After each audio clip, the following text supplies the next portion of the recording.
Selamat siang menjelang sore Bapak Ibu dan para hadirin atau pemirsa yang ada di dunia maya.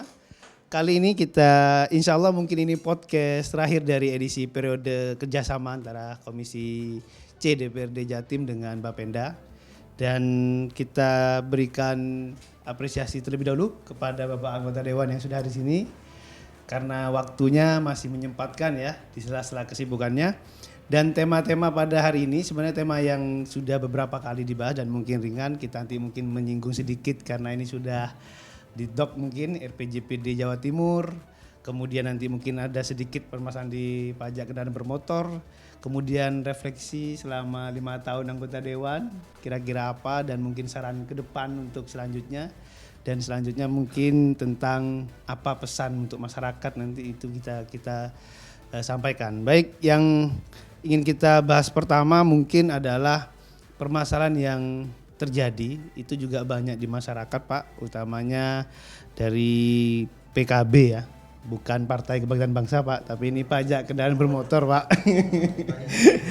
Ini kalau di masyarakat daerah ini kadang kala ya strateginya sering menunggu pemutihan ya. Kemudian sehingga beberapa potensi itu mungkin hilang pendapatan dari Bapenda itu sendiri. Nah ini monggo Pak Muhammad Ulam Junaidi melihat permasalahan ini dan mungkin apa yang mungkin bisa dimasukkan saran karena tugas Dewan juga selain kontrol kan juga ada legislasi ke depan, kemudian juga ada budgeting ke depan itu seperti apa untuk Pemprov Jawa Timur Pak. Monggo Pak Hulaim. Ya terima kasih. Terkait pajak kendaraan bermotor yang mana memang ini adalah potensi pendapatan di Provinsi Jawa Timur yang terbanyak, terbesar. Namun perlu kita pahami setelah ada regulasi baru tahun 22 yaitu nomor Undang-Undang nomor 1 tahun 2022, Undang-Undang nomor 1 tahun 2022 berlaku tahun 2005 ya ke depan ini.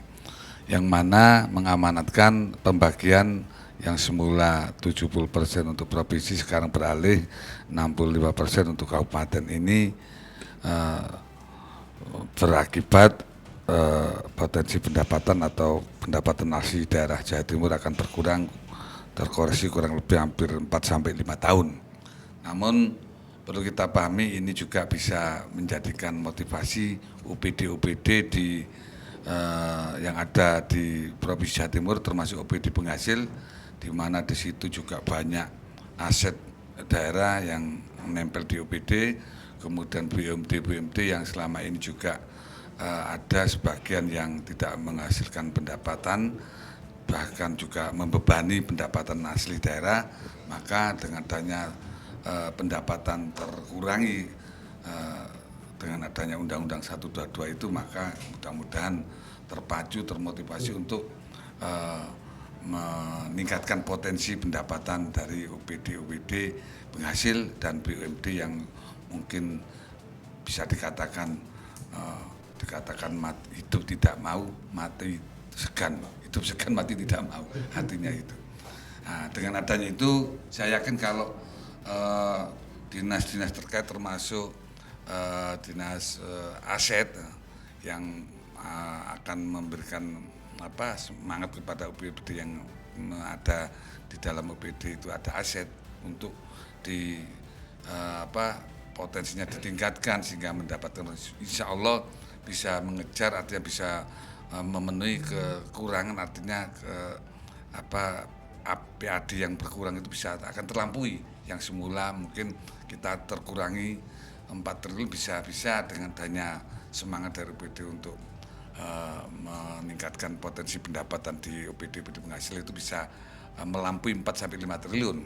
Begitu juga terkait kabupaten ini juga mendapatkan berkah dari undang-undang itu yang kemungkinan dengan adanya pendapatan pembagi PKB yang lebih tinggi daripada provinsi, ini juga akan meningkatkan pendapatan hasil daerah. Maka dari itu kami berharap kabupaten juga ikut terlibat dalam mensukseskan pembayaran pajak kendaraan bermotor ini agar tepat waktu, tidak ada sebagaimana sekarang meskipun ada pemutihan, mudah-mudahan dengan adanya undang-undang ini, maka pemerintah daerah kabupaten ikut terlibat aktif untuk mensosialisasikan agar tidak terjadi keterlambatan, kemudian juga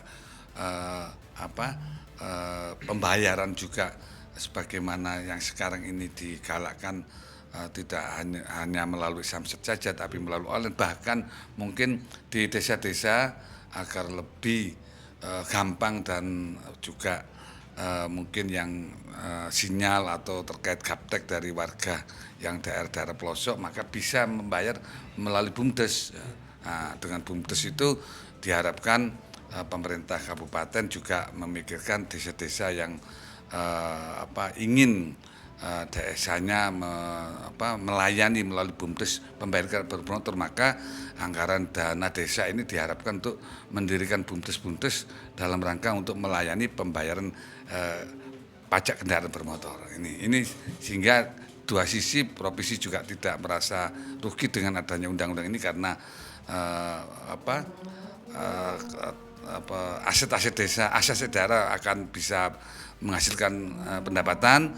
BUMD juga yang semula mungkin tidak menghasilkan sesuatu, akhirnya bersemangat untuk menghasilkan PAD. Begitu juga kabupaten yang mungkin dulu terbebani masalah jalan-jalan yang banyak lubang, dengan adanya pajak kendaraan bermotor yang perbaginya ini sudah dibalik oleh pemerintah, maka seharusnya sudah tidak ada lagi jalan-jalan lubang karena dari pajak kendaraan bermotor tersebut. Itu Mas. Terima kasih Pak Hulem.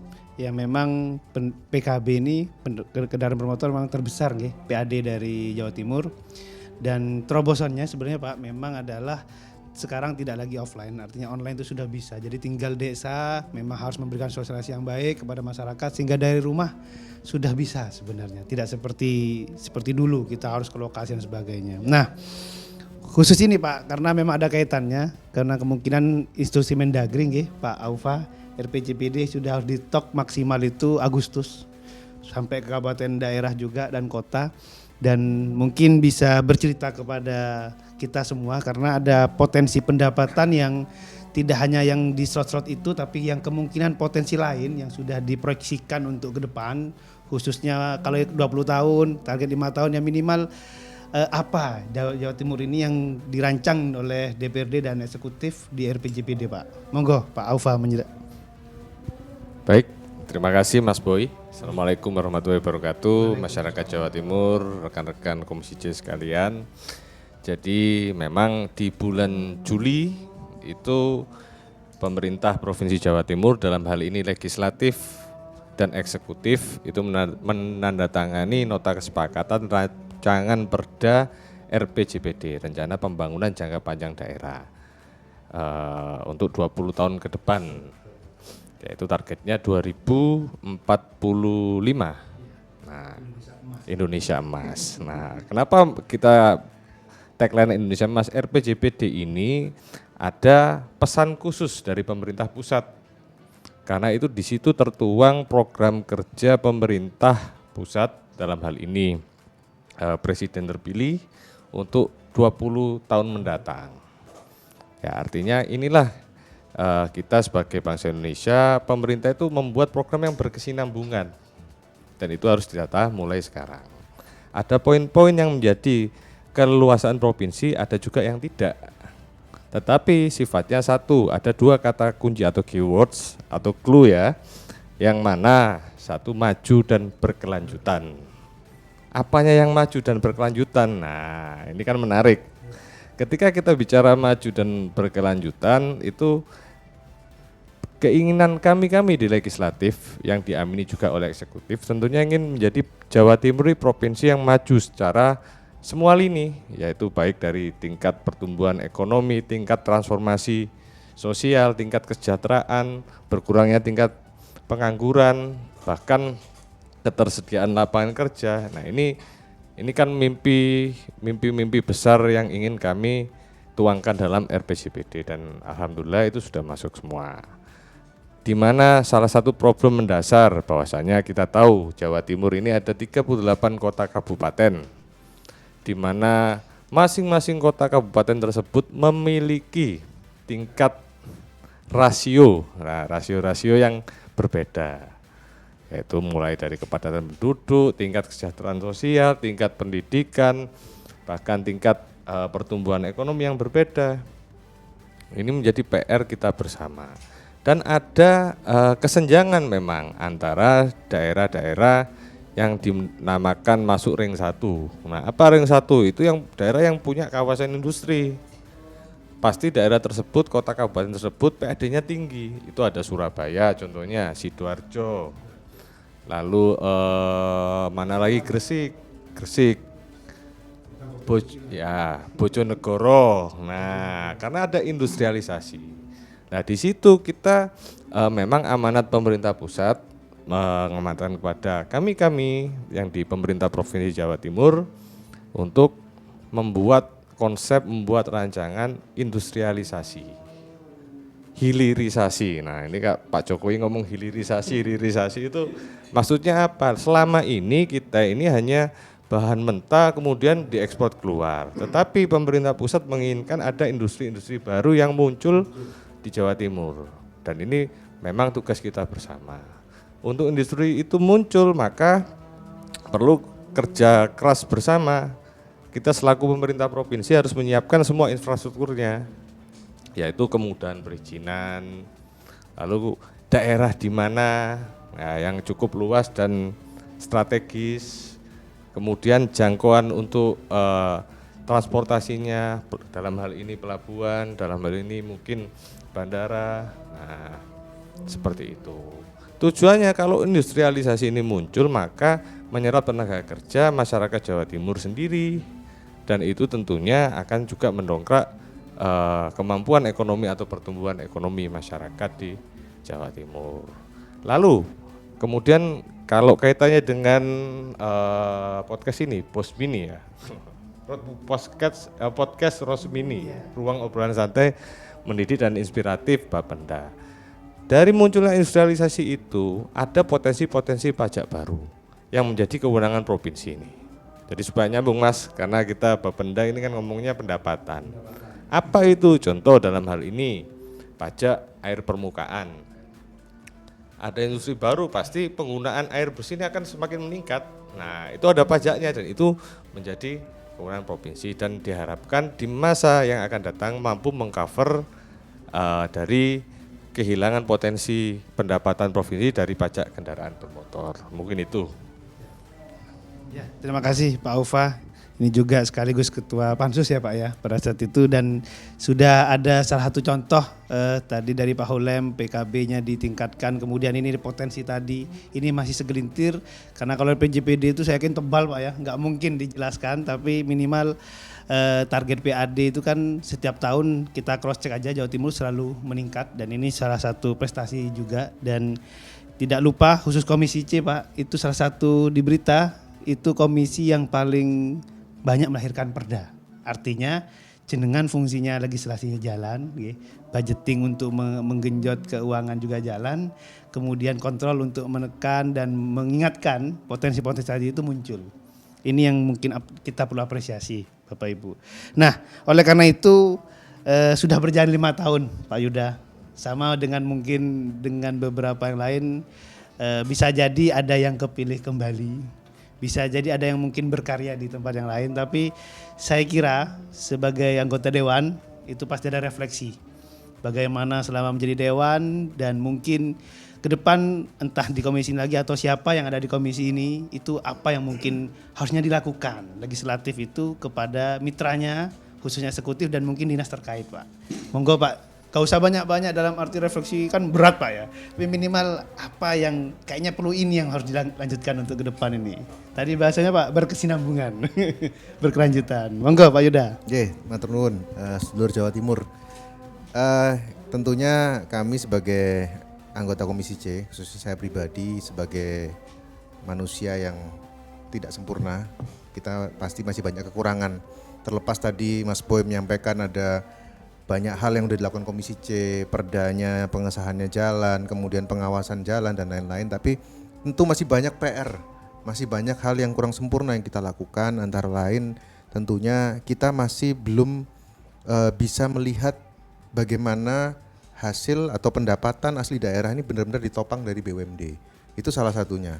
Nah kalau kita bicara Bapenda, tentunya salah satu unsur pendapatan selain pajak kendaraan bermotor juga ada kekayaan yang dipisahkan atau setoran dividen dari BUMD. Nah ini yang kemarin kita coba sebetulnya, kita selalu melakukan hearing-hearing, diskusi dengan teman-teman BUMD, memang masih belum bisa untuk maksimal atau masih belum bisa bahkan untuk kita sejajarkan dengan provinsi sebelah. Nah ini yang tentunya menjadi PR yang harus dilakukan adalah tentunya inovasi-inovasi, berbagai inovasi, terobosan dan juga mungkin efisiensi dalam pembiayaan. Itu yang pertama dari sektor BUMD. Kemudian yang berikutnya salah satu inovasi tadi saya breakdown sedikit, mungkin kita sekarang ini sudah masuk ke era di mana kita harus memikirkan ke depan itu tentang ketahanan pangan. Nah, PR yang merupakan juga adalah janji politik, salah satu janji politik dari gubernur yang kemarin, Bu Khofifah, yang insya Allah nanti juga akan menjabat kembali, mudah-mudahan. Nah, karena diusung oleh Golkar juga, Mas, jadi saya harus nyampaikan ini, gitu. Nah, ini kita inginnya ada BUMD yang bergerak di bidang pangan. Nah, ini yang belum ada. Kami di Komisi C, khususnya saya pribadi, sudah menyampaikan juga bahwa ke depan itu perlu ada BUMD yang khusus menangani ketahanan pangan. Dia harus bisa menjadi penyerap hasil panen dari petani, kemudian mencarikan buyer, dari situlah nanti akan profit timbul, permodalan disupport oleh Bank Jatim, kemudian nanti profitnya akan berupa dividen masuk ke PAD. Nah itu salah satu pendongkraknya. Kemudian yang berikutnya lagi, kita selalu seperti tadi disampaikan teman-teman bahwa patokan utama adalah pajak kendaraan bermotor. Ini tiang penyangga utama untuk PAD kita. Tapi jangan lupa kita punya sektor yang lain, kita punya RJU. Retribusi, di mana retribusi ini bisa dihasilkan dari aset-aset yang kita miliki, barang milik daerah, kemudian aset idle yang kita miliki di seluruh Jawa Timur ini 1.000 lebih jumlahnya yang idle saja. Nah sehingga inilah yang harus didorong, dioptimalisasi, harus diinventaris yang benar, kemudian ditawarkan seluas-luasnya pada investor baik dalam maupun luar negeri. Nah itu juga akan menjadi penopang PAD kita ke depan. Nah itu yang perlu didampingi lah oleh Komisi C ke depan. Yang terakhir mungkin kita juga harus mengikuti perkembangan zaman. Hari ini kita sudah mulai masuk ke era kendaraan listrik. Nah ini kan pajaknya nggak boleh ditarik katanya gitu, PKB-nya nggak boleh ditarik Gus. Nah sehingga kita juga mulai memikirkan gimana kita ini jalannya dia juga pakai jalan raya, tapi ditarik pajak enggak. Nah ini kan repot. Nah kita siapkan coba stasiun-stasiun pengisian elektriknya. Nah seperti yang kita lakukan hari ini di kantor ini adalah satu dari sekian banyak kantor Pemprov yang ada di seluruh Jawa Timur. Baik itu Bapenda, baik itu dinas yang lain semua lah, UPT, PU, Bina Marga segala macam. Itu kalau kita semua bisa betul-betul kompak Komisi C khususnya mengadakan pengadaan atau penganggaran untuk menunjang sarana dan prasarana yang tepat untuk pengisian bahan bakar listrik misalnya. Kemudian itu bisa digunakan oleh masyarakat dengan berbayar tentunya. Nah ini juga jadi sumber PAD yang baru. Sekarang mungkin belum terlalu kelihatan, tapi ke depan saya yakin ini akan menjadi satu hal yang akan signifikan juga. Ini baru sekelumit, banyak sekali PR-nya, tapi ya saya mendoakan untuk kita semua ya. Yang pertama pasti mengakhiri periode dengan husnul khotimah, itu pertama. Kemudian yang berikutnya lagi berkarir dimanapun, yang penting selalu bermanfaat untuk manusia lain. Saya pikir itu. Terima kasih Pak Yuda. Tadi sudah ada sambungan juga dengan Pak Kulaim sama Pak Aufa. BUMD Pak ya, kita memang perlu ditingkatkan dan potensi ketahanan pangan. Kemudian tadi ternyata ada potensi lain dan saya yakin di RPJPD sudah ada, masalahnya 20 tahun, 5 tahun. Nah ini nanti unik nih, sudah muncul nama tadi siapa kepala daerahnya. Nah tapi kita nggak tahu siapa yang jadi. Kan ini sudah muncul Pak, nanti silakan kalau dari partai sebelah saya. Makanya habis ini kan ke Pak Gus Hilmi Pak, supaya dulu biar ini Pak, jadi pesannya Gus Hilmi ini sebagai dewan, karena banyak di luar sana itu menganggap dewan ini sudah sulit didapat ya kan, potensinya hanya konstituennya, padahal tidak juga. Ini Jawa Timur berarti memikirkan seluruh Jawa Timur, representasi warga Jawa Timur, ada reses, ada jalan aspirasi, ada pokir. Ini perlu Pak disampaikan kepada masyarakat pesannya. Terus kesan menjadi legislator Pak, kan barangkali yang bermimpi itu banyak Pak, cuma belum sampai gitu. Monggo Gus Hilmi nanti sebelum ke yang unik-unik nanti Pak. Monggo. Ya, refleksi kita selaku anggota DL selama 4 tahun ini sudah banyak kita lakukan sebenarnya. Ya contohnya hampir setiap tahun kita dapatnya di atas 100%. Kalau itu enggak kita ini yang keliling ke Jawa Timur, ke apa namanya, OPD biasanya nge-push, kadang ngebloki, mengingatkan, itu ya utamanya agar pendapatan daerah ini tetap maksimal, kemudian pembangunan juga tidak terbengkalai atau tertinggal. Apalagi kalau yang apa dikatakan Pak Ufa tadi sama Pak Hulem, bahwasanya pembagiannya berubah. Harapan kita jadi kabupaten dan kota tidak merengek-rengek lagi. Kalau ada jalan bolong, betul, iya porsinya lebih besar. Mulai lampu apa namanya perkotaan, kemudian jalan bolong, nggak usah ngomel lagi ke provinsi. Karena sudah lebih banyak daripada provinsi, nggih, begitu, itu harapannya. Kemudian yang kedua, seperti apa yang dikatakan apa nama Pak Yuda terkait mobil listrik, itu juga harus menjadi konsentrasi yang penuh. Karena mobilnya udah ratusan juta, pajaknya nol. Iya Mas Boy, jadi itu harus jadi kita harus betul-betul DPR yang ke depan ini yang menjabat 24 sampai 29 ini harus lebih putar otak lagi gimana caranya dengan OPD ini mengusahakan mencari sumber-sumber baru dari PAD yang ada, ya, termasuk BUMD yang ini yang mangkrak itu harus diperbaiki betul. Kalau perlu diganti aja ketua-ketuanya itu, kepala dinasnya, iya, direkturnya lah kurang lebih. Karena saya selamanya ikut sama bapak ini keliling banyak juga yang nganggur. Ada kandangnya ndak ono hewani. Terus terang aja. Ada yang ada yang pabriknya ada tapi enggak ada pekerjaan, ini kan gitu, sayang sekali. Jadi ke depan ya harus lebih satu, karena dewan ini yang bikin undang-undang, kalau bisa diperketat lagi bikin undang-undangnya agar lebih maksimal kerjanya. Kemudian yang kedua ditingkatkan lagi monitoringnya, agar kita bisa lebih mendapatkan yang lebih besar karena tantangan ke depan semakin besar pendapatannya gitu. Terima kasih Gus Ilmi. Jadi memang masyarakat harus memahami bahwa tusi dari Dewan itu adalah legislasi. Kemudian yang kedua itu budgeting. Jadi sudah dilegislasikan, akan ada actuating dianggarkan, disepakati bersama. Yang ketiga memang tadi yang disebut controlling. Dan sejatinya parle itu harus banyak ngomong memang Pak. Jadi kalau Dewan diem itu aneh Pak, jadi harus banyak ngomong. Nah ini untuk lebih menarik ya, singkat padat aja jelas nanti menjawabnya Pak. Selain closing mungkin ini karena ada menarik karena November nanti pilkada Pak. Nah ini November pilkada sebagai komisi C yang mungkin kita nggak tahu besok komisi C lagi atau di berkali di mana. Pesan yang mendalam atau mungkin harusnya dilakukan ini tadi sudah menyentil sedikit, cuma ini penting karena panjenengan sudah muter 38 kabupaten kota, tahu potensinya sebenarnya Pak. Dan kadangkala sudah tahu potensinya, tadi ada unik itu yang dibutuhkan pupuk tapi dikasihnya ini. Nah, ini kan unik. Tadi clue dari Pak Yuda swasembada pangan pinginnya. Jangan hanya nasional, Jawa Timur itu Pak, kita ke Kediri itu jagung di mana-mana.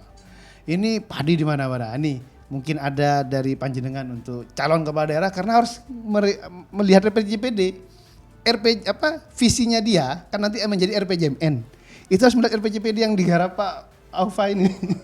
Mungkin itu Pak, singkat pada jelas dari Pak Hulem, Pak Aufa, nanti Pak Gus Ilmi, kemudian Pak Yuda. Ya, Monggo, singkat Pak. aja ya, yang jelas dari pembicaraan yang sebagaimana kita sering roadshow ke beberapa daerah, intinya bagaimana kebutuhan dasar dari warga masyarakat Jawa Timur itu terpenuhi dan kemudian pembangunan sesuai dengan penataan kota juga bisa mencerminkan dalam rangka untuk meningkatkan kesejahteraan. Artinya sentral-sentral ekonomi harus kita bangun sehingga di samping kita meningkatkan pendapatan, semuanya itu berangkat dari kalau pendapatnya lebih tinggi daripada kebutuhan. Nah itu kalau pendapatannya kecil, nah, apa yang menjadi keinginan warga semuanya tercover kebutuhannya itu, saya rasa kalau pendapatannya rendah ya tidak akan bisa. Maka kami berharap kepala daerah yang mungkin nanti akan maju bisa meningkatkan pendapatan, menutupi juga kebocoran-kebocoran potensi pendapatan yang ada. Kalau di kabupaten mungkin terdistribusi pajak, pajak IMB, pajak restoran, pajak reklame, pajak parkir dan sebagainya. Kalau di provinsi demikian. Bagaimana disampaikan teman-teman BUMD, bagaimana bisa menghasilkan sesuatu, kemudian OPD itu juga potensi pendapatan yang mungkin terjadi kebocoran ditambal semua, baru selanjutnya mengekspansi sentral-sentral ekonomi sehingga juga menghasilkan pendapatan hasil daerah, juga bisa menghasilkan kesejahteraan karena perekonomian bergeliat. Nah itu sehingga kalau itu sudah terjadi maka kebutuhan dasar dan kebutuhan masyarakat akan bisa tercover karena pendapatan lebih tidak sebagaimana sekarang lebih besar pajak daripada tiang. Itu. Terima kasih Mas Boy. Pak, kalau calonnya sudah ada ya, calon kepala daerah? Calon saudara sekarang itu kan berharap harus yaitu mampu mesejahterakan masyarakat dengan meningkatkan pendapatan melalui ya potensi-potensi pendapatan yang saya sampaikan tadi. Berarti Pak Pak William sudah siap ini Pak. Alhamdulillah siap. Ini berkoalisi berarti ini Pak ya? Sama kan calonnya kan? Calon gubernurnya sama? Sama. Oh, saya memastikan takut beda. Monggo Pak Alfa sekarang, monggo Pak. Ini kok temanya pilkada jadinya. Kan tetap sisi ekonominya Pak, sisi keuangannya. Jadi begini, ya sebelum saya closing statement, saya sedikit cerita, bentar aja. Jadi saya pernah melihat suatu karikatur nih, ada gambarnya seorang kepala daerah, ya secara kartun. Kemudian ada gambar rakyatnya, dan cukup menggelitik. Di situ ada tulisan, terima kasih Bapak, selama ini sudah bekerja keras untuk kami, tetapi sayangnya bukan itu yang kami butuhkan. Nah, akhirnya closing statement saya mengingat ada itu. Jadi pilihlah kepala daerah yang mempunyai visi misi yang jelas. Visi misi yang jelas yang sesuai dengan kondisi dan kebutuhan masyarakat Jawa Timur. Jadi itu. Dan itu sampean bisa tagih nih. Nah, sekaligus kita menghimbau masyarakat agar jauh lebih cerdas memilih kepala daerah. Nah, itu. Terima kasih. Kebutuhan teman-teman Jawa Timur. Cuma kalau calonnya nih sama apa enggak kira-kira Pak? Oke. Terima kasih Pak Aufa. Nah ini Gus Silmi. Monggo Gus Silmi, kayaknya tadi kata Pak Yuda ada yang beda ini. Iya, iya. Iya, karena semua itu kan nggak bisa sama ya. Tapi biasanya kalau di belakang layar sama aja sih.